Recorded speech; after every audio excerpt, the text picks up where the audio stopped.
Oke, assalamualaikum warahmatullahi wabarakatuh. Selamat datang di channelnya PKP Project, channel yang membahas tentang seputar dunia otomotif, terutama roda 2 tak. Nah, di sini aku mau bahas kopling terutama keluarga Yamaha ya, di 5TP atau Jupiter, Vega 5TL, sama Fish Air. Nah, ini bahasanya kopling. Kenapa Mas kok bahas kopling? Ya, disimak saja videonya sampai selesai biar paham, biar terbuka pikirannya. Ya, ini sekedar sharing aja ya, sekedar menggambarkan apa yang pernah saya alami saja dan apa yang pernah diajarkan oleh yang mengajari saya dulu. Kopling itu kan sebagai pemindah daya ya, pemindah daya dari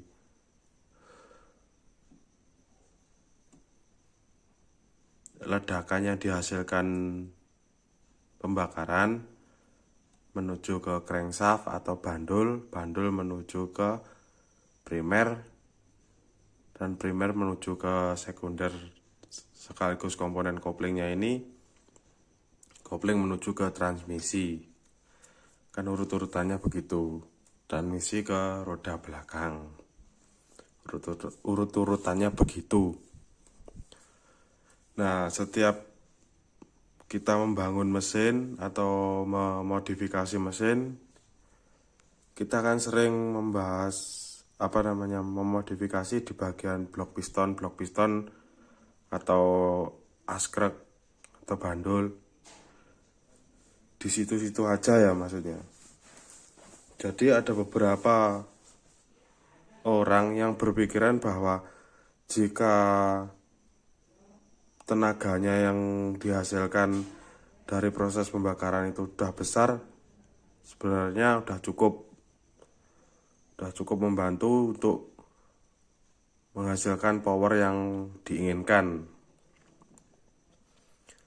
Tapi perlu diketahui lagi bahwa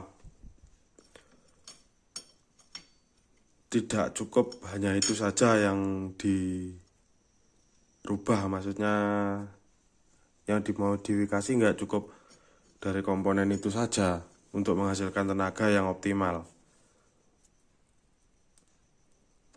Contoh itu gini, misal kita udah porting, kalau di Jupiter udah bore up, noken as udah dimodif pakai klep besar, tapi tenaganya selip-selip, setiap operan gigi menger-menger, itu kan percuma. Jadi perpindahan tenaganya itu dari hasil ledakan piston itu kurang optimal.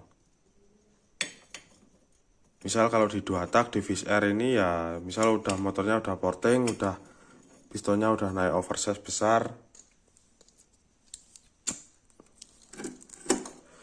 kompresi sudah ditata lagi, diperbesar, tapi efeknya ke koplingnya jadi selip. Nah, itu kan jadi percuma. Kalau pakai kopling standar jadinya selip, dan itu percuma. Tenaganya tidak tersalurkan sempurna ke transmisi atau ke roda belakang. Jadi penjelasannya seperti itu ya, penjelasan awalnya seperti itu. Dan selanjutnya kita mau modif dari komponen kopling ini. Ini tidak ada kampasnya ya, sayangnya tidak ada kampasnya, jadi ya, tapi bisa dimengerti kok. Terutama buat para pemula, bukan wajib sih ya, ini sekedar sharing. Alangkah lebih baiknya kopling juga dimodif. Dan ini sebenarnya udah ilmu lama, tidak banyak orang yang tahu. Tapi ya ini diulas saja ya. Kopling ini yang pertama modifnya itu pakai kampasnya FR, pakai kampasnya Suzuki FR dari keluarga Suzuki. Kenapa kok pakai keluarga Suzuki itu? Karena sepatu kampasnya itu lebih tebel. Saya tidak ada contohnya, jadi tapakannya itu lebih tebel.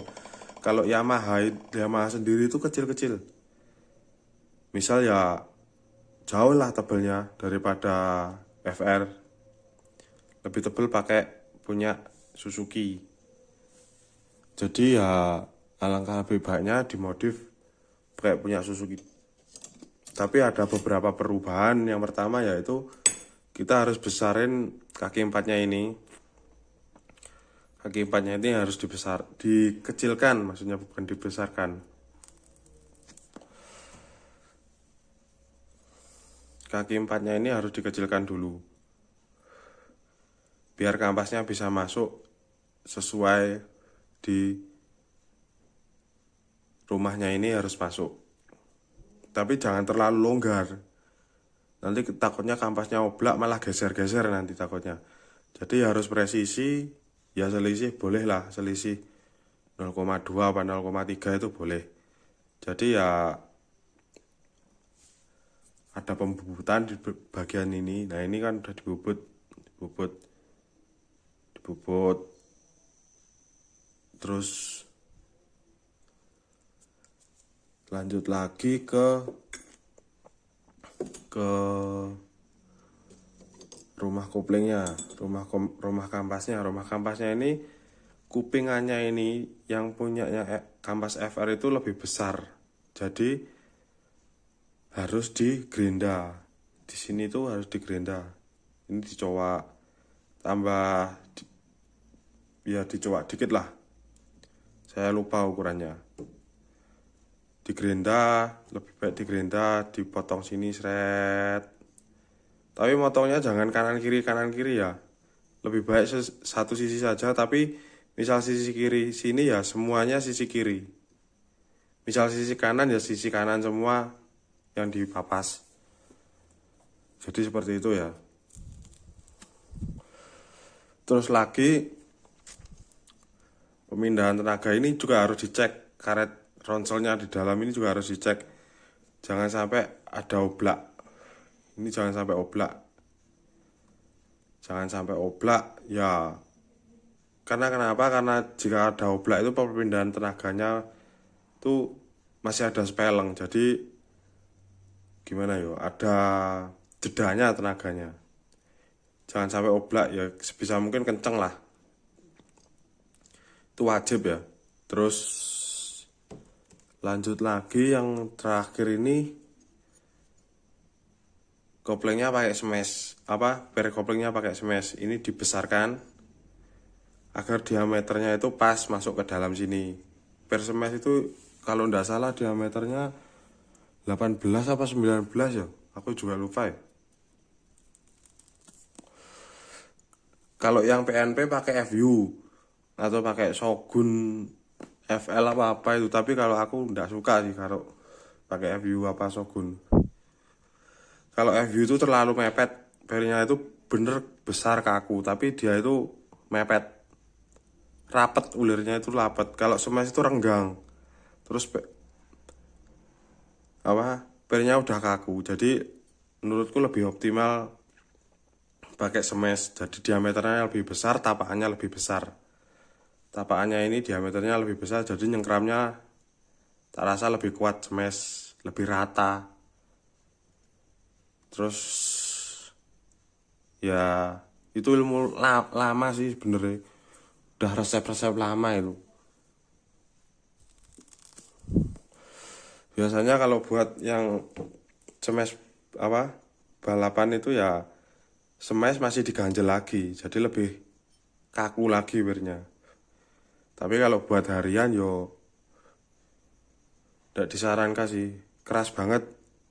Tapi kalau smash standar aja ndak usah diganjel-ganjel, cuman dibuatin ring aja yang tapaknya agak lebar dikit, atau diganjel ring yang tipis tapi dia udah nutupin pernya, itu aman kok. Ya enak buat harian menurut saya enak sih.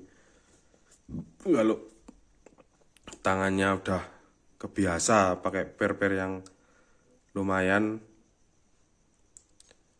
keras maksudnya. Terus lagi ini plat koplingnya ini kalau bisa pakai yang KTT ya. KTT itu tapaknya lebar. Tapaknya lebar jadi pas sama kampasnya smash. Jadi ini lebih lebar segini. Jadi itu sangat membantu untuk tapakannya kampas, jadi lebih gigit lagi kampasnya. Dan kelebihannya pakai per KTT plat KTT itu cengkramannya lebih kuat karena ada grippernya, trotol itu grippernya. Jadi lebih kuat dan lebih nyengkrem lah istilahnya. Jadi kampasnya itu enggak gampang selip. Tapi minusnya kalau buat harian ya menurutku ya minus sih. Soalnya trotol itu juga gampang habis ya kampasnya. Tapi kalau buat balapan ya sah-sah saja sih. Enggak masalah kalau buat balapan. Terus lagi kampasnya itu kok kampas. Apa namanya? Jika rumah koplingnya habis. Jadi kan ini posisinya gini.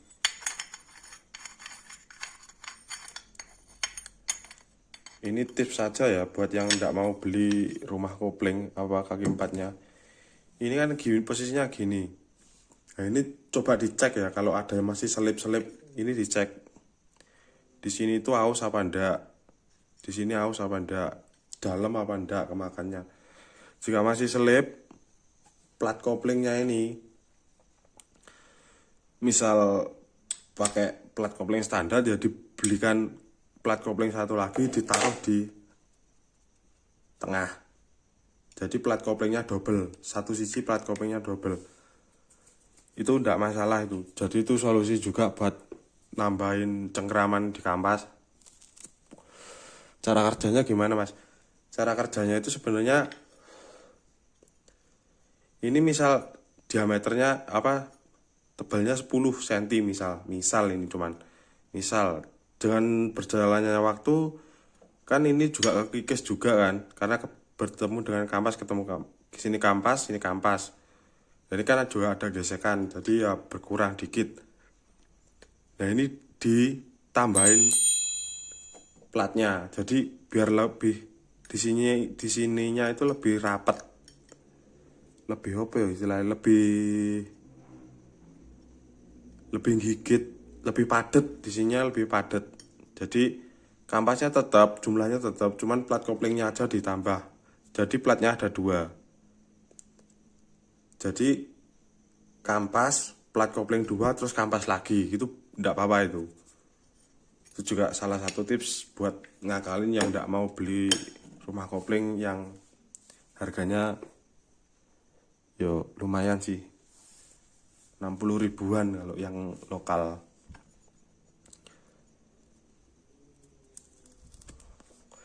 Nah itu mungkin sedikit tips dari saya, dari PKW Project untuk mengoptimalkan kuda pacu teman-teman buat lebih greget, lebih gigit. Dioper itu ada ada hentakannya istilahnya gitu, ada hentakannya. Jadi tolong disimak betul videonya, jangan di skip biar Anda paham dan bisa mencerna video ini, mencerna apa yang saya sampaikan dengan benar, dengan optimal, dan Anda bisa memodifikasi sendiri jika ada ide-ide gila yang muncul di bagian-bagian kopling ini. Anda terapkan sekalipun itu masuk akal, ya terapkan aja, enggak masalah. Kita modif itu ya sah-sah saja kok, enggak ada yang salah kalau modif itu. Ya mungkin cukup segitu dulu penyampaian saya hari ini. Jika ada salah-salah kata saya mohon maaf. Jika Anda berkenan silahkan like. Jika ada pertanyaan silahkan kolom komentar. Jangan lupa subscribe video ini agar channel ini lebih berkembang dan saya semangat bikin video-video lagi. Oke, sekian dulu. Assalamualaikum warahmatullahi wabarakatuh. Salam 2 tak, nggak berisik, nggak asik.